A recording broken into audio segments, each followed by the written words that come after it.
नमस्ते dear viewers. तो आज इस वीडियो में हम लोग बूलियन अलजेब्रा का एक बहुत इंपॉर्टेंट टॉपिक जो है डी मॉर्गन्स थ्योरम को प्रूफ करेंगे ट्रुथ टेबल के हेल्प से। डी मॉर्गन ने हमें दो थ्योरम्स दिए थे जिनको हमने यहाँ पर इक्वेशन के फॉर्म में लिखा है। सबसे पहला है ए एंड बी पर whole to the bar is equal to A bar और बी बार, और जो दूसरा इक्वेशन है वो है ए और बी पर whole to the bar is equal to A bar and B bar. आप एक पॉइंट ध्यान में रखेंगे कि यहाँ पर ये जो बार है ये कॉम्प्लीमेंट को रिप्रेजेंट करता है, कहीं कहीं पर कॉम्प्लीमेंट को इस सिंबल प्राइम से भी रिप्रेजेंट करते हैं, ठीक है। और ये जो डॉट है ये लॉजिकल एंड को रिप्रेजेंट कर रहा है और ये जो प्लस है ये लॉजिकल और को रिप्रेजेंट कर रहा है। तो चलिए सबसे पहला ये जो डी मॉर्गन का इक्वेशन है नंबर 1 उसे प्रूफ करते हैं, जिसके लिए हमें यहाँ पर दो वेरिएबल्स लेने होंगे जो इनपुट के काम करेगा, ए एंड बी, फिर A bar B bar A dot B, फिर ए डॉट बी पर होल टू दी बार और A bar plus B bar. चलिए ठीक है। अब देखिए यहाँ पर ए और बी, यहाँ पर जो है जो दो वेरिएबल्स है इसका जो पॉसिबल वैल्यूज हो सकता है वो हो सकता है 0 0, मे बी वो हो सकता है 0 1, मे बी वो 1 0 हो सकता है, मे बी 1 1 हो सकता है, ठीक है। अब देखिए यहाँ पर हमें ए कॉम्प्लीमेंट निकालना है, मतलब ए में जो भी वैल्यूज प्रेजेंट है उनके कॉम्प्लीमेंट को लिखना है। तो सबसे पहला वैल्यू 0 है, इसका कॉम्प्लीमेंट 1, फिर 0 है इसका कॉम्प्लीमेंट 1, फिर 1 है इसका कॉम्प्लीमेंट 0 एंड फिर 1 है इसका कॉम्प्लीमेंट 0, ठीक है। बिल्कुल उसी तरीके से बी का कॉम्प्लीमेंट लिखना है। अब बी वाले कॉलम में आ जाइए। सबसे पहले 0 है, इसका कॉम्प्लीमेंट इसका कॉम्प्लीमेंट 1 होगा, ठीक है। फिर 1 है इसका कॉम्प्लीमेंट 0, फिर 0 है इसका कॉम्प्लीमेंट 1 एंड फिर 1 है इसका कॉम्प्लीमेंट 0, ठीक है। अब ए एंड बी निकालना है, मतलब ए डॉट बी, ए और बी को मल्टीप्लाई करना है। तो सबसे पहले 0 multiplied by 0 0, 0 into 1 0, 1 into 0 0 and 1 into 1 1। अब देखिए ए एंड बी तो हमने निकाल लिया, तो इसका जो कॉम्प्लीमेंट होगा वो हमें इस कॉलम में लिखना है, सेकेंड लास्ट कॉलम में। तो 0 का कॉम्प्लीमेंट 1, 0 का कॉम्प्लीमेंट 1, 0 का कॉम्प्लीमेंट 1, 1 का कॉम्प्लीमेंट 0, ठीक है। ए डॉट बी का कॉम्प्लीमेंट हमें यहाँ पर लिखना था जो हमने यहाँ पर लिखा, ठीक है।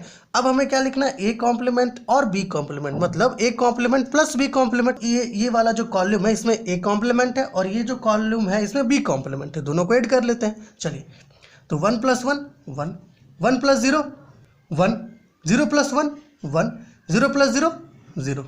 अब अगर आप देखिएगा यहाँ पर तो ये जो सेकेंड लास्ट कॉलम है, ये वाला ये जो सेकेंड लास्ट कॉलम है और ये जो फर्स्ट लास्ट कॉलम का जो आउटपुट हमें मिला है ये दोनों सेम है, 1 1 1 1 1 1 एंड 0 0। इससे हमें ये पता चलता है कि ए एंड बी पर होल टू दी बार ये इक्वल है किससे, ए बार और बी बार से। इट मीन्स है कि जो सबसे पहला जो थ्योरम है डी मॉर्गन का ये हम ट्रुथ टेबल के हेल्प से वेरीफाई कर लिए, ठीक है, ये वाला थ्योरम। अब चलिए सेकेंड थ्योरम को वेरीफाई करते हैं ट्रुथ टेबल के हेल्प से। इसके लिए भी चलिए वैल्यूज ले लेते हैं, ए बी, इसमें हम लोग को लेना होगा A bar B bar A plus B, ठीक है। फिर ए प्लस बी पर whole to the bar, plus जो यहाँ पर और को रिप्रेजेंट करता है और लॉजिकल और ऑपरेशन को, फिर है ए बार एंड बी बार। चलिए अब देखिए यहाँ पर ए और बी का जो पॉसिबल वैल्यूज है लिख लेते हैं, 0 0 0 1 1 0 एंड 1 1। यहाँ देख के भी आप लिख सकते हैं, कोई प्रॉब्लम नहीं है, ठीक है। अब देखिए बिल्कुल ए कॉम्प्लीमेंट को जैसे हमने यहाँ पर ए कॉम्प्लीमेंट निकाला था बिल्कुल उसी तरीके से यहाँ भी ए कॉम्प्लीमेंट निकालेंगे। तो ए का जो वैल्यूज है उसके हेल्प से ए कॉम्प्लीमेंट लिखते हैं। 0 का वैल्यू 0 है तो complement 1, 0 complement 1, 1 complement 0 and 1 complement 0। अब देखो बी कॉम्प्लीमेंट फाइंड आउट करना है, तो बी वाले कॉलम में देखिए सबसे पहले 0 है कॉम्प्लीमेंट 1, फिर 1 है कॉम्प्लीमेंट 0, फिर 0 है कॉम्प्लीमेंट 1, फिर 1 है कॉम्प्लीमेंट 0। अब हमें ए और बी निकालना है, मतलब ए प्लस बी निकालना है। तो पहले देखिए 0 0 क्या होगा 0, फिर 0 1 क्या होगा 1, 1 + 0 क्या होगा 1, 1 एंड 1 क्या होगा 1, ठीक है। क्योंकि ए एंड बी यहाँ प्रेजेंट है, तो इन दोनों कॉलम में जो भी वेरिएबल्स है उनको ऐड करके ए प्लस बी हमने यहाँ पर लिखा।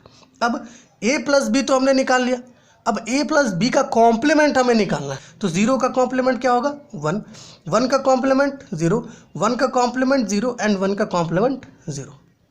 अब चलिए इन दोनों को मल्टीप्लाई करते हैं, क्योंकि हमें क्या चाहिए ए बार एंड बी बार, मतलब ए बार डॉट बी बार चाहिए। तो ए बार के लिए थर्ड कॉलम है और बी बार के लिए सेकेंड कॉलम है। ए कॉम्प्लीमेंट भी कह सकते हैं, ए कॉम्प्लीमेंट का के लिए थर्ड कॉलम है और बी कॉम्प्लीमेंट के लिए फोर्थ कॉलम है। तो इन दोनों को मल्टीप्लाई करेंगे तो हमें लास्ट कॉलम का वैल्यूज मिलेगा। तो 1 इंटू 1 1, 1 इंटू 0 0, 0 इंटू 1 0, 0 इंटू 0 0। अब अगर आप देखें ये जो सेकेंड लास्ट कॉलम है और ये जो लास्ट कॉलम है, ये दोनों का जो वैल्यूज़ है ये दोनों सेम है। ऐसा कहें जो आउटपुट्स है वो सेम है। मतलब ये है कि ए और बी पर होल टू दी बार ये इक्वल है किससे, ए बार एंड बी बार से। थस इस ट्रूथ टेबल के हेल्प से हम ये कह सकते हैं कि हम लोग ए का और बी का जो भी वैल्यूज़ देंगे, आउटपुट जो भी हमें मिलेगा वो इधर का भी आउटपुट और इधर का भी आउटपुट दोनों सेम होगा। इसके हेल्प से हम ये कह सकते हैं कि ये जो इक्वेशन है ये भी प्रूफ हो गया। ठीक है, तो ये हमने प्रूफ किया ट्रूथ टेबल के हेल्प से। हम लोग अपने नेक्स्ट वीडियो में, अगले वीडियो में हम लोग इसे प्रूफ करेंगे अलजेब्रिक मेथड से। ठीक है, तो तब तक के लिए धन्यवाद।